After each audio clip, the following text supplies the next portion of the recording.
sharing a few beginner-friendly English books. So the first book is Days at the Morisaki Bookshop by Satoshi Yagisawa. This is a book about a girl whose boyfriend decides to break up with her because he's marrying someone else, and she seeks refuge in her uncle's bookshop where she gets to live rent-free and slowly discover her love for books and a deeper understanding for life. This book is really short. It's just under 200 pages. It falls under the cozy lit section. Cozy literature has been so popular in the recent years. If you like cozy books about books and also just the theme of the healing power of books, this is a great one to read into. Next up is The Housemaid by Freida McFadden. This one is about a young maid who is hired by a wealthy family who has dark secrets, but she also has dark secrets of her own. As you have guessed, this is a psychological thriller. In terms of page count, it's slightly higher than the last one, about 325 pages, but the language is simple, the chapters are short, and it is a definite page turner, so it's gonna be very hard to put this one down. And if you want to check out the movie, it has just been released recently, so you can always look at that after reading the book. If you liked The Housemaid, you might also like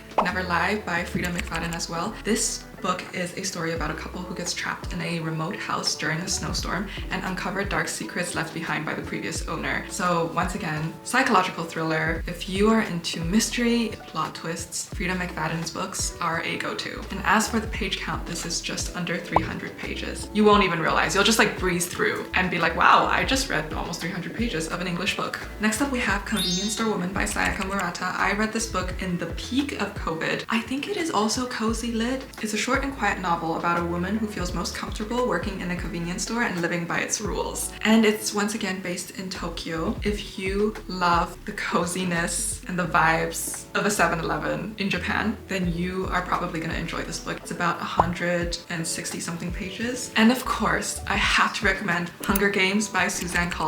This is a fast-paced dystopian novel about a teenage girl who is forced to fight for survival in a televised competition. I'm sure a lot of you probably have already seen the movie, but even if you have, I highly recommend checking out this book. It's very trials-based. You're gonna find it hard to put down as well. I read this book as a teenage girl, and even now, as a 30-year-old adult, I would reread it again. And it's great for English learners who like fast-paced stories and strong characters. And for classic, I recommend Little Woman by Louisa May Alcott. This is a classic coming-of-age story about 4 sisters growing up, facing love, family, and just their personal dreams. It is based in the English countryside, very feminine, I would say, and very warm. This is a pretty long book. As with all classics, it is around 500 something pages, I believe, but I think it's one of the easier classics to read, and if you're a woman, you are also going to find a lot of resonance with what the sisters are going through. Try it out, don't be intimidated. Once again, after the book, you can always watch the movie as well. And last but not least, I have thought long and hard about what romantasy novel to recommend you guys, because this is my favorite genre to read right now. However, romantasy novels nowadays are usually pretty long and the language can be a little bit complex. So I do think you can try out fan fiction. I actually enjoy reading Inuyasha fanfiction, but you know there's also fanfiction for whatever fandom you're interested in, whether that be Lord of the Rings, Harry Potter. Fanfiction is written by amateur writers, so a lot of the times the language that is used is going to be much simpler. Not all fanfiction stories are great though. I recommend you can check out Song of the West, Tales from the House of the Moon, and Lost to Tomorrow. These 3 are all highly rated Inuyasha fanfiction. That's all my recommendations for today. Let me know what other book recommendations you guys would like to see, and I shall provide.